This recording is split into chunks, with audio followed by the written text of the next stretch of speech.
As you can see, the code blinks one time, then two times.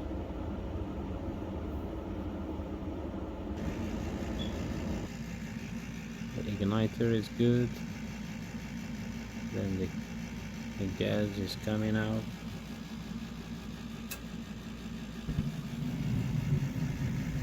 Then it's not sensing any flame. That's the problem, that's shutting off the gas. So the problem is the flame sensor. I take it off, then I clean it with sandpaper, and that fixes the problem.